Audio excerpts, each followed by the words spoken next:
Okay, hello again. This is lesson 3. We're continuing with lesson 3, clip 3, and I want to continue our discussion of the taxonomy and to dig a little bit deeper into the concept of the collective identity of the Jewish people. And in this session, I want to deal a little bit less with the connection to the land and to go into the notion of Jewish peoplehood, which is a term that I confess I'm not comfortable using. As I said, it's not a real word. But I want to talk about it here in the context of what we've already discovered about the nature of this Jewish collective, which in the Bible is described as a priesthood, Mamlechet Kohanim, and which we already discussed in terms of its having a tribal identity that pulls in many, many different directions. And before I begin, I think it's pertinent to look at Israel today from the sociological perspective and to see how incredibly varied Israeli society is today. We have different tribes living together. And even though we have a very vibrant democratic system, we also have a democratic system that makes it very, very difficult for anybody to form a coalition and to form a government and to actually rule this country. And we tend to have lots of elections. And it's really striking that people in these elections, as well as voting on their political opinions about all sorts of political and national and economic issues, a lot of people in Israel vote not on their opinions, but about their identities. And many of the parties in the Israeli political system are essentially identity parties. And will vote according to, that's my group, that's my identity. I might not quite agree with his policies, but I know that that's my frame of reference. Israeli politics is identity politics. It's tribal politics. We have different tribes pulling Israeli society in different directions. And the question of how these groups work together is one of the questions that Zionism puts on the table and that Israel puts on the table for Jewish life. Why? Because it says the Jewish collective somehow has to function as a political collective. Now that's a new statement in Jewish history. For years and years and years and generations, one of the characteristics of what we were talking about as exile, as galut, was exile from political participation. What does it mean to talk about I'm going to throw in a word here, anti-political conceptualization of a collective identity? Now when we talk about Mamlechet Kohanim v'Goy Kadosh, a kingdom of priests and a holy nation, there's something anti-political about that too. Because the priesthood are precisely the ones who are outside of the political game. They're the ones who live in the land but don't own the land. It's like they're the ones who don't have a stake. They're the ones who don't get to vote. And if the whole of the nation of Israel is a priesthood, then there's something in the character of Jewish collective living that doesn't quite work in political terms. Now, that's reflected in the tribal structure. Now, what I would like to show in this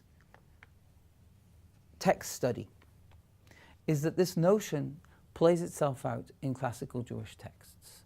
The anti-political nature of Israel is something that the rabbinic tradition, in my view, seems to have valued above political leadership.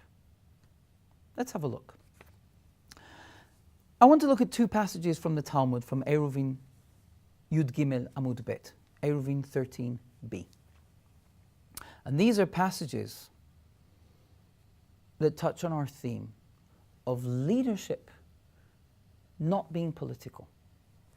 Rabbi Acha ben Chanina said, "It is revealed and known before him who spoke, and the world came into existence." That's a classical rabbinic term for God. Misha Amar v'haya ha'olam, who spoke and the world came into being. Notice the word revealed before we read on. Revealed has a two-sided meaning here. Something that is revealed is something that is secret. Right? If it's covered over and then it's revealed, before it was revealed, it was concealed. Now, if it's revealed, it's out in the open. If it's revealed before he who spoke and came into existence, perhaps it's actually covered over, because only God can see. So this phrase, it is revealed before he who spoke and the world came into existence, has got a double meaning, and that double meaning is going to continue being important. It's revealed before the whole world. It means that. It's revealed only before God. It also means that. We're talking about something that's open and something that's concealed. Now let's see why that's important. What is it that's revealed? That in the generation of Rabbi Meir, there was none equal to him. Rabbi Meir is the hero of our text, and no one is equal to him. And this thing about him that makes him unparalleled is both revealed and concealed. Let's see why.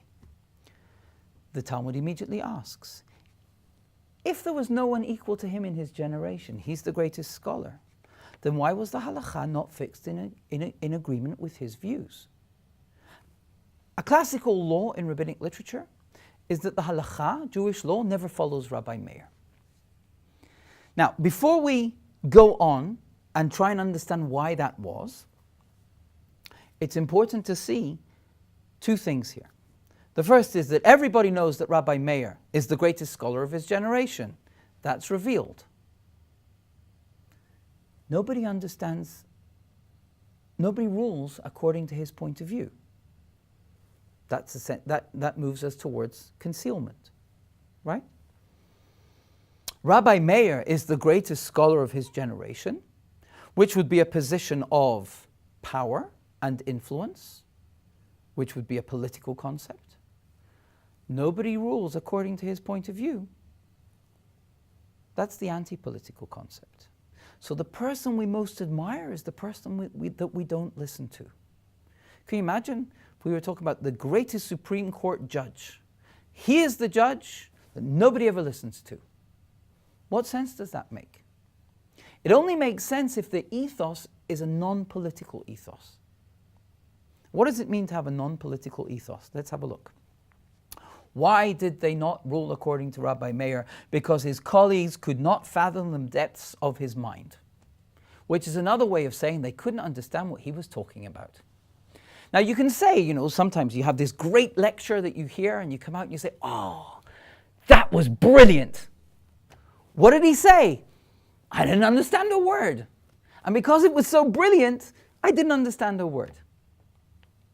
You could say that. But they're saying something else about Rabbi Meir. The reason they couldn't understand what he was talking about is because he would declare the ritually unclean to be clean and supply plausible proof. And then the ritually clean to be unclean and also supply plausible proof. In other words, he contradicted himself. He offered one point of view and explained it, and then he offered another point of view and explained it. And not about completely different things. Is this object pure? Rabbi Meir could see why it was both pure and impure at the same time. And as such, he represented in his thinking a truth that was so complex, that contained purity and impurity together, that it was impossible to rule according to his point of view. So at the same time, he saw more of reality and was therefore the greatest scholar of his generation. But because his view was so complex, it was impossible to do what he said. It was impossible to follow his rule. So we think of who our great leaders are. In politics, our great leaders are the ones who give us straight answers. We look for the decision. All the president's men see all the different sides, and the president is the one who gets up and says, this is what we're going to do. It's clean, it's straight, it's simple, that's politics. What Rabbi Meir does is exactly the opposite. You present me with all the options, and I'll explain to you why the reality is even more complex than you originally imagined. It's like the joke in Fiddler on the Roof. The people come to the rabbi and they say to the rabbi, but rabbi, is this not the law? And the rabbi says, oh, you're right. And somebody else comes along and says to him, but rabbi, didn't you say last week that the law was the opposite? And the rabbi says, oh, you're right. And then a third person comes along and says, but rabbi, this doesn't make sense. How can you say that he's right and he's right if they both contradict each other? To which, of course, the rabbi answers, you're right too. And we have this fundamental characteristic of Jewish law and of Jewish culture, which is that we don't make the ultimate decision. And if we do, we don't consider it to be the ideal. The political construction, the organization of simple and clear direction, which characterizes a national characteristic, is not the characteristic that is being praised here. And if you ever want proof of the idea that two Jews in a room, you have three arguments, continue reading. Rabbi Meir had a disciple of the name of Sumchus, who for every rule concerning ritual cleanness supplied 48 reasons in support of uncleanness, and for every rule concerning ritual cleanness, 48 reasons in support of cleanness, which, and I'm no expert on mathematics, gives us 96 arguments with just one Jew in the room. You don't need to have two, and you don't need to confine yourself to three. The passage continues and gives us an example of an argument. Rabbi Abba, very, very famous passage. Rabbi Abba stated in the name of Samuel, for 3 years there was a dispute between Bet Shammai and Bet Hillel, the former asserting the halakha is in agreement with our views, and the latter contending the halakha is in agreement with our views. Then a bat kol, a holy voice, comes out and says, what are you arguing about? Elu ve'elu, divrei Elohim chaim. These and these are the words of the living God. In other words, not you're both right, but if you want to know the truth, the deeper truth, which is the enduring truth, the words of the living God, you have to keep arguing with each other. It's the different directions that you're pulling in and the ongoing debate that takes place for 3 years that brings the bat kol, that brings the heavenly voice. It's the combination of conflicting points of view. This might sound like an argument in favor of the way in which Israeli politics is conducted. The ongoing discussion that is never resolved, that's what is being admired here. And in the end, the halakha goes according to Bet Hillel. But why does the halakha go according to Bet Hillel? Because they were kindly and modest. They studied their own rulings and those of Bet Shammai, and were even so humble as to mention the actions of Bet Shammai before their own, before theirs. In other words, they got it. They understood that the decision was less important than the debate. Now, why is this a model for talking about Israel education? What are we talking about? We're talking about coexistence in variety. We're talking about national Jewishhood, Jewish collective identity, as having an anti-political characteristic, as being characterized by those tribal identities that are pulling in different directions and performing different functions and not looking to have a single trait. What makes the Jewish people a priesthood? The notion that it contains incredible variety. It reflects all the variety in the world, in the internal complexity of one small nation, that rather than seeking agreement, and you can speak to any Jew and you might discover that this is really a national trait, rather than seeking agreement, we seek to continue our coexistence in a condition of difference.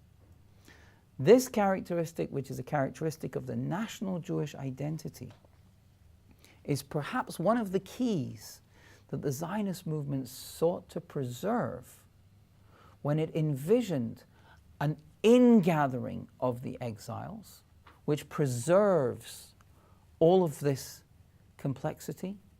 And it's perhaps a unique characteristic of the Jewish world that the Zionist movement threatened when it spoke about the negation of the diaspora.